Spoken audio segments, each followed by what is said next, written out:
Bonjour à tous et bienvenue dans cette vidéo où nous allons nous occuper des mutations de notre store. Entre parenthèses, c'est cool, ça fait 3 fois que je refais ce démarrage. Donc, nos mutations, elles sont là pour modifier nos variables. Je vous rappelle qu'on garde le côté synchrone et qu'on va éviter ou de modifier directement nos variables. Tout du moins les variables qui sont dans notre state. Donc, une mutation, c'est le fait de changer directement, ici on peut le faire parce que je suis dans le store, de changer directement la valeur au sein d'un objet. Si par exemple je crée la mutation change Marcel, donc c'est une mutation qui va s'occuper de modifier, d'ailleurs c'est complètement idiot ce que j'ai fait là, ici c'est le 0, ici c'est le 1, qu'est-ce qui n'importe quoi. Donc il va s'occuper pardon de changer le contenu de la propriété name dans l'objet qui est à l'index 0 du tableau de l'array user. Ouh là là. Alors, je reprends le 0, hop là. Je vais ici et je dis simplement que le nom change, donc c'est autre, donc c'est Marcellus, tiens ben Marcellus, voilà, donc ça c'est une mutation. L'idée, c'est que quand je l'appelle, pouf, ça change automatiquement le nom. Évidemment, vous doutez bien qu'on peut aussi passer des paramètres, et d'ailleurs, en parlant de paramètres, hop, ici, je n'oublie pas que ma mutation reçoit le state, sinon, à chaque fois, je l'ai dans l'os. Je vais dans mon layout, et je vais dire que quand je clique sur un bouton, je veux que ça change. Ici, Marcel, tiens, le getUser, on va le mettre sur le 1, donc sur l'autre objet. Si vous n'avez pas vu la vidéo sur les getters à paramètres, c'est la vidéo précédente. Je vous invite largement à la consulter. Donc, hop, j'ai dit que je veux un bouton. Alors, on va se faire un bouton. On va faire, hop, changer Marcel. Très bien. On va faire un bind sur le clic et je vais appeler la méthode change. Hop là. Donc, change, je vais aussi me l'ajouter en tant que méthode, évidemment. Sur ce coup-là, on connaît la méthode, on connaît la chose. Hop, change, bam. Donc, ici, je veux utiliser ma mutation. En fait, les mutations, on va les déclencher. On va les appeler et leur demander de travailler. Pour les appeler, vuex nous donne un élément très simple, une propriété très simple qui est le commit. Ça nous donne this $store.commit et j'appelle simplement change, et ben qu'est-ce que j'ai? Change Marcel. Voilà. Ici, je vais demander par le biais du commit, hein, c'est un truc tout simple, par le biais du commit de me déclencher plutôt, pardon, la mutation change Marcel. Alors, on va regarder ça. Je clique, et ici, j'ai bien Marcellus qui s'est créé directement, tout du moins qui s'est mis à la place de Marcel. Ça marche, c'est synchrone, parce que on a notre branchement avec le state qui se fait en entier. Je répète, hein, au tout début, on avait fait ici, au lieu d'utiliser un getter, on a fait this store Marcel, mais du coup, on perdait tout le côté synchrone. D'ailleurs, je me demande si je change ici le nom. Normalement, ça le fait aussi. Je remets Marcel. Hop, voilà, c'est complètement synchrone. On peut le tester ici. Mais si je clique là-dessus, boum. Alors je suis désolé, le bouton il est en dessous du logo. Hein. Hop, j'ai bien Marcellus qui est créé ici. Donc je reprends. Dans une méthode qui est reliée à un bouton, j'ai commité une mutation, je l'ai appelée. Cette mutation ici, change Marcel, ne fait que changer le nom de l'utilisateur qui est à l'index 0. OK. Alors ça c'est cool, mais une mutation, on veut la changer avec des valeurs qu'on aimerait bien faire passer. Ici, je voudrais lui envoyer le nom moi-même. Pas de problème. Alors malheureusement, il y a différentes façons de l'écrire. Je vais essayer d'utiliser la plus simple. Ici, je lui envoie simplement le l'objet enfin la valeur que je veux lui donner. On va faire simple, on va y mettre, on va lui mettre Lydie. Hop là. Ou Paul, tiens, Poloche.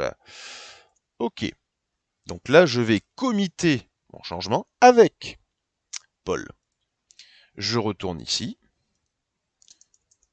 J'ai ma valeur. Au lieu de me cogner ça, je vais directement utiliser ma valeur. Voyons voir ce que ça donne. Je clique et j'ai Paul qui s'est mis là.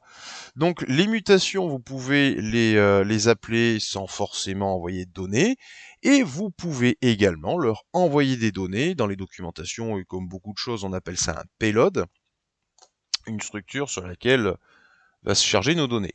On peut par contre aussi y envoyer un objet bien précis. C'est-à-dire que là, je peux faire aussi en objet directement, name de .paul. Ça, vous pouvez le voir aussi dans les docs, c'est pas obligatoire. Sauf si vous voulez envoyer plusieurs choses à cette mutation. Bon, là, j'ai un objet avec une seule propriété, c'est pas GG. Tiens, on va changer, donc on va mettre Lydie. Comme ça sera différent. Et ici, donc par convention, on va appeler ça un payload. Et ici, donc le payload.name, il me semble. C'est-à-dire l'objet que je l'ai envoyé ici, hein, directement. Je retourne, j'ai bien Marcel, je clique sur mon bouton et j'ai bien Lydie qui s'affiche ici. Donc là, on a commencé à envoyer directement des éléments.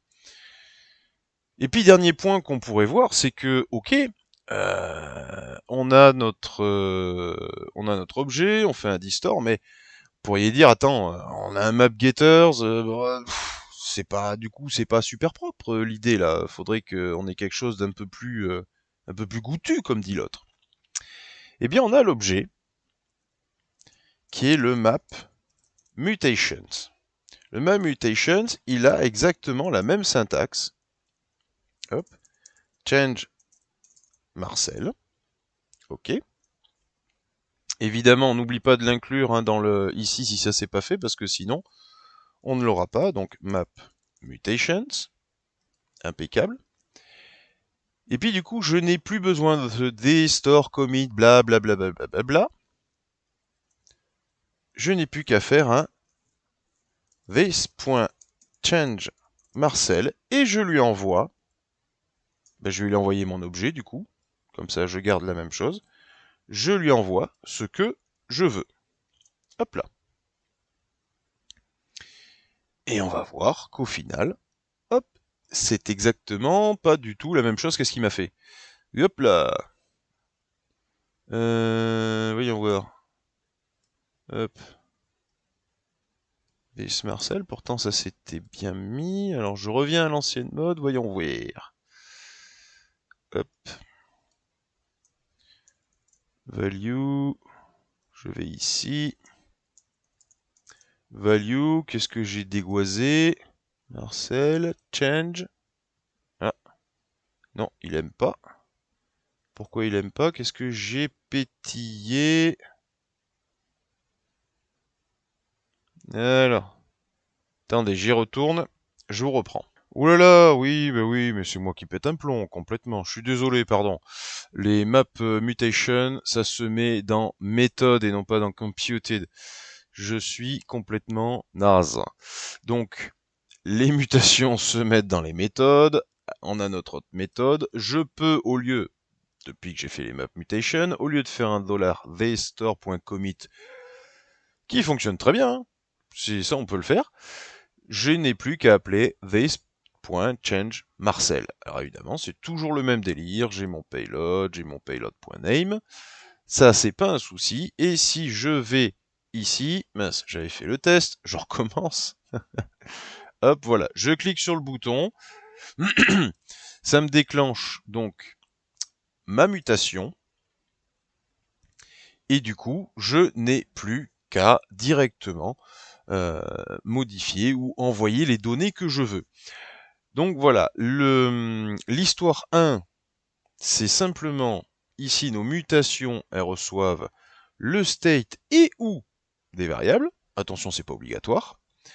Ensuite, mais ces mutations, pardon, elles sont là pour modifier mes données. Ensuite, donc, soit j'utilise this.$commit, le nom de ma mutation et les données que je lui envoie, et tout se synchronise, hein, on le voit ici. Ou alors, je peux utiliser les map mutations, au même titre qu'on avait les map getters, et je n'ai plus qu'à appeler this.change_Marcel. Alors évidemment, comme je vous disais, il y a des vieilles conventions qui existent, hein, on peut encore les retrouver, où il y a des lettres majuscules, etc., etc. Il est clair qu'ici, ça peut être confusant. Bon, c'est vrai que moi, j'aurais plus l'habitude de faire un M change Marcel, comme M comme mutation, ou mute, ou modify. Enfin, un point visuel. J'aime pas trop les majuscules dans les codes, ça s'apparente à des variables système, des constantes. C'est pas GG. Mais avec un petit visuel comme ça permet de retrouver très facilement la chose.